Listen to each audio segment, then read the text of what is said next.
Hello, my dear. So welcome to Global Happiness Research.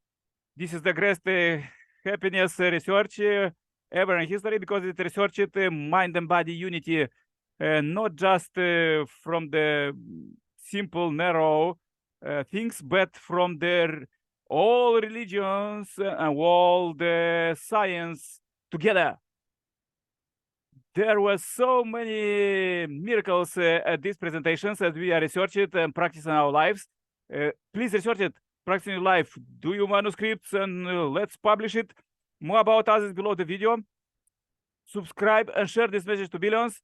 Turn on suggest playlist to sanctify you place 24/7. And enjoy. Let's go. Let's research.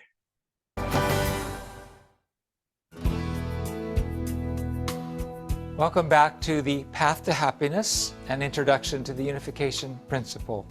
I'm your host, Dr. Tyler Hendricks. In our last session, we learned that the foundation of faith and foundation of substance together are the foundation for God to send the Messiah, who will come as the true parents and give us rebirth and resurrection. The Bible shows us that the history of humankind was a journey to establish the foundation for the Messiah.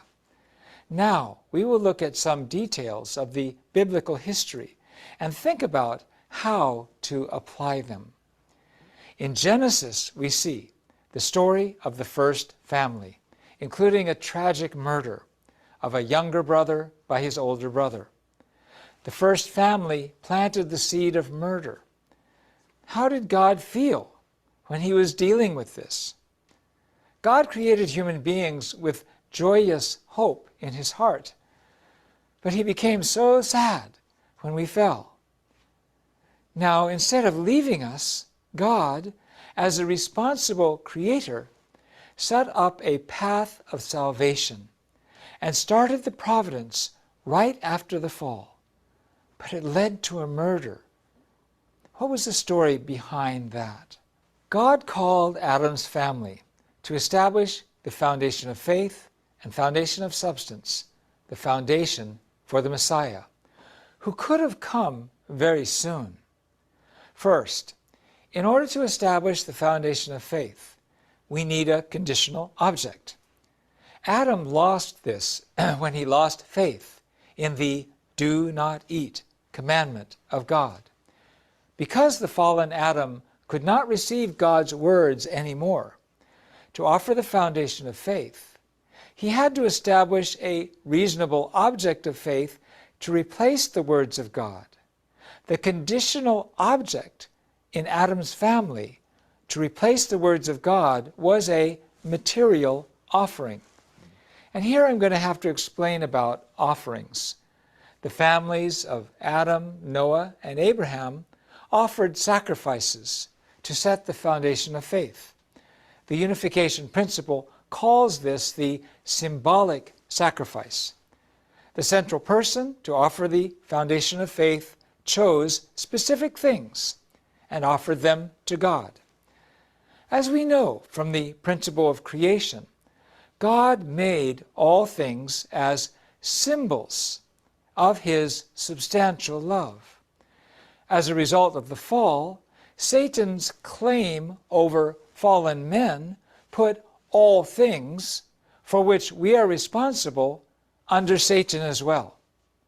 The Bible says that all things in this world are groaning in travail, Romans 8:22. But because they did not fall, actually they are closer to God than we are.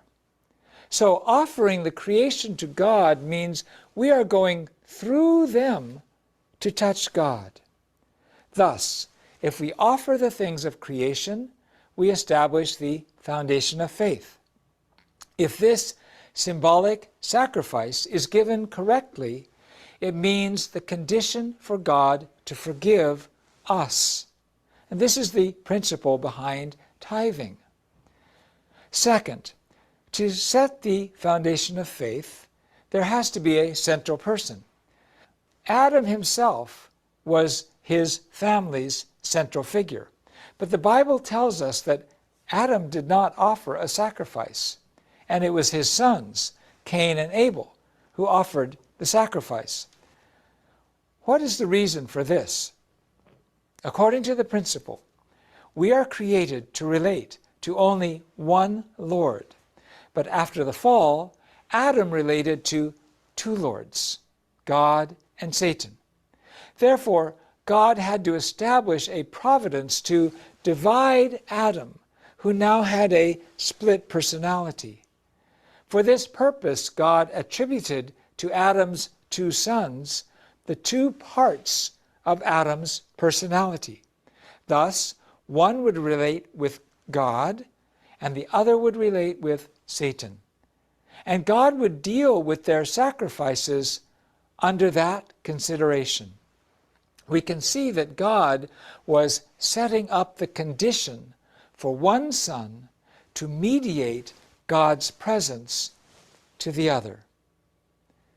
The firstborn, Cain, and the secondborn, Abel, were both Adam and Eve's sons. So how did God decide who would be in the position of relating to God and who would be in the position of relating to Satan? It was by their relationship with the fall of their mother, Eve. Cain, the firstborn, represented the fruit of her first love. He inherited the content of the spiritual fall between Eve and the archangel. So he was in the position of relating to Satan. Abel, the secondborn, represented the fruit of Eve's second love. He inherited the content of the physical fall between Eve and Adam, which was relatively good and principled. So he was in the position of relating to God. In the Bible, Satan, very interestingly, is attached to firstborns.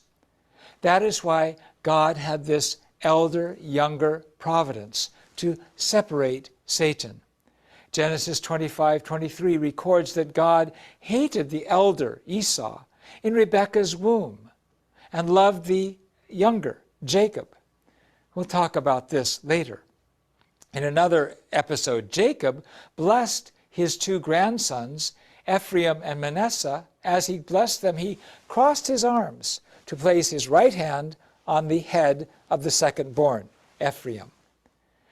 Two other grandsons of Jacob even exchanged places inside the womb. When the Israelites left Egypt, God struck the firstborn sons of Egypt and even the firstborn of their livestock.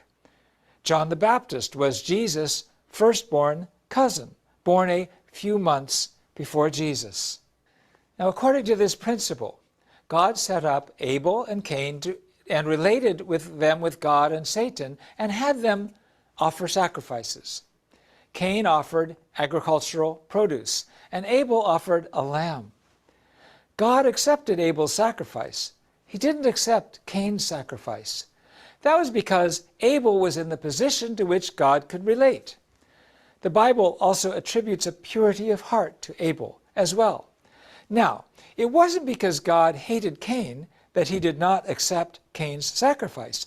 It was because Cain was in a position to relate to Satan. And before God could accept it, Cain had to, by himself, separate from Satan. And this was why God put Abel in Cain's life. By accepting Abel's offering, Abel fulfilled the foundation of faith, and at the same time became the mediator, the chosen person, for the foundation of substance. Now, the firstborn, Cain, and the secondborn, Abel, were responsible to make a substantial sacrifice to fulfill the foundation of substance. The substantial sacrifice was the two brothers reversing their position, with the elder, Cain, going under the younger to reach God. As Abel succeeded in the foundation of faith, if Cain and Abel had fulfilled the foundation of substance, they would have set the foundation for the Messiah to come. Then, what should Cain and Abel have done in order to succeed in this substantial sacrifice. In order for Cain, who is relating to Satan, to go back to God, he had to establish a condition of indemnity to remove the fallen nature, as I explained before, which was his inclination to feel and behave like the archangel. That would have established a substantial change in Cain, which we call the foundation of substance. From the last session, these archangelic feelings are not seeing from God's viewpoint, leaving one's position, dominating selfishly, and multiplying evil. So Cain, in the position of the archangel, should have loved Abel from God's viewpoint, should have respected Abel as a mediator between him and God, followed the example and leadership of his little brother Abel, and received God's words through Abel and shared them. We can call this Cain loving Abel. But after Cain saw that God did not accept his sacrifice, but he accepted Abel's, he grew violently angry. He took on all the characteristics of the archangel, and his anger grew, and he struck Abel with a rock and killed him. The first murder of siblings happened. The substantial condition failed. The first family had adultery and murder. If Cain had yielded to Abel, they would have established the foundation of substance on top of the foundation of faith. The Messiah would have come under the family foundation for the Messiah. But Cain's murder of Abel repeated the fall. It was like the archangel killing Adam all over again. The fall polluted humankind's blood, and the murder spilled humankind's blood. So the providence centered on Adam and Eve's family ended in failure, other than the faith of Abel. This teaches us 3 lessons. The first lesson is that success comes by the shared responsibility of God and us. Therefore, if we who are called do not do our part, God cannot interfere. He only deals with the results. The second lesson is that God's intentions for particular people are contingent, but God's purpose of creation as a whole is absolute. When Cain killed Abel, God instead established the third son, Seth, and continued his absolute purpose as intended through Seth, even though there was a delay in the providence. The third lesson is that if we look at the relationship of Cain and Abel, we can see that the way to fulfill God's will for my life is to find an Abel-type person and work with him or her. I also have to show interest, love, and understanding for people who are Cain-type to me and win their faith and love. Here we can learn that crime, tragedy, war, and struggle take their root because our first ancestral family committed adultery and murder. The Bible doesn't paint a pretty picture of our performance as God's children.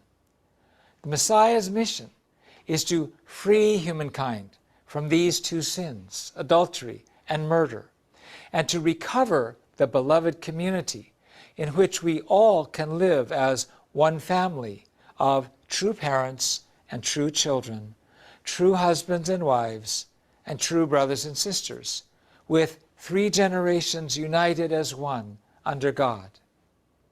The next major event in God's story is that of another family, the family of Noah. You see, in the principle, we look at the Bible from the viewpoint of marriage and family relationships. It opens up a whole new vista. Please join us for the story of Noah and the ark. Thanks for listening. See you next time. So good presentation. Subscribe and share this message to billions. Let's research how to be happy. Comment your ideas about. And let's go further, accelerate it.